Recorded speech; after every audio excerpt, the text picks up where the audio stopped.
Incwadi kaMarko isahluko sesi-3 iyafundeka. Wabuya wangena endlwini yesikhungo.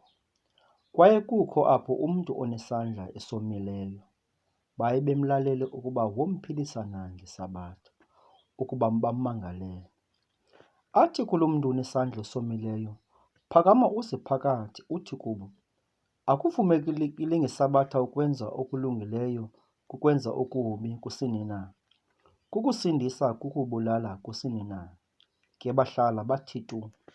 Akuba ebasingasingile ngengqondo, ebuhlungu ngenxa yokuqaqadeka kwentliziyo yabo, uthi kumntu lowo, "Solule isandla sakho."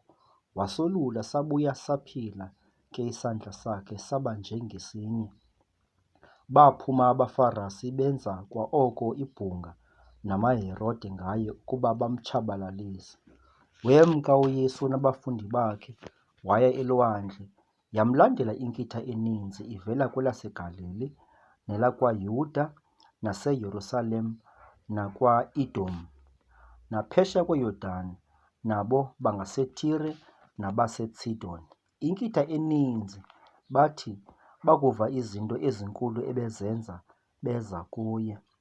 Wathi kubafundi bakhe, "Umkhonjana mawuhlale umlindile ngenxa yezihlwele ukuba zingamxini."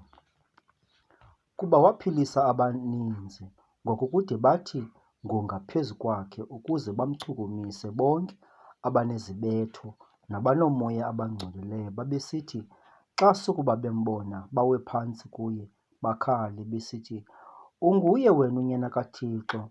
Wayebakhalimela kakhulu ukuba bangamtyhili.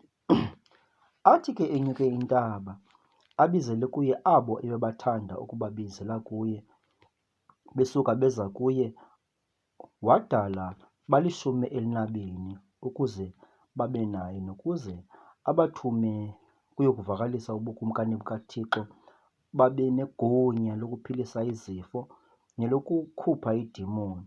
YanguSimoni, awamthiya igama elinguPetros, yanguYakobi lokaZabhedi, noYohane umzalwane kaYakobi, owathi bona wabathiya amagama ukuba ngooBhewunegesi, oko kukuthi ngabendudumo, yanguAndreya noFiliphu noBhatolomewu noMatewu noThomas noYakobi, lo ka-Alifeyu noThadeyasi noSimoni Kanani noYuda Iskariyothi, owamncatshayo nokumngcwatsha. Bathi beze ekhaya, kubuye kubuthelane izihlwele ngokukude bangabinako nokudla isonka. Bevile oko abakuwabo baphuma baya kumbamba kuba babesithi uyageza. Bayebona ababhali behlwe bevela eYerusalem besithi unoBhelizebhuli, besithi uneedimoni, uzikhupha ngayo umphathi weedimoni. Uthe ebabizele kuye wathetha nabo ngemizekeliso esithi, "Angathini na uSathana ukukhupha uSathana? Nobukumkani ukuba buthe bahlulelana bodwa, abunako ukuma obo bukumkani. Nendlu ukuba ithe yahlulelana yodwa, ayinako ukuma loo ndlu. NoSathana ukuba uthe wazichasa ngokwakhe wohlulelana yedwa, akanako ukuma, uphelile.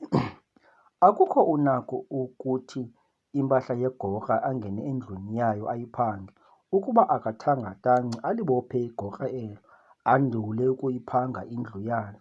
Inene ndithi kuni, zonke izono baya kuzixolelwa oonyana babantu, kwanezinyeliso abasokuba benyelisa ngazo. Ke yena othe wanyelisa uMoya Oyingcwele akanako ukuxoleleka ngonaphakade, unetyala lokugwetywa ngonaphakade.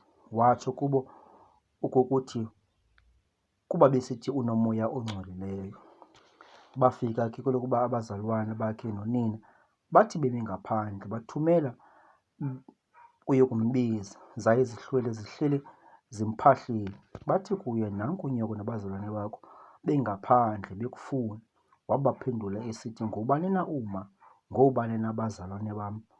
Ukuba ebasingasingile ngenxa zonke ababehleli ngaphakathi bemphahlile, athi, "Nanku uma nabazalwane bam,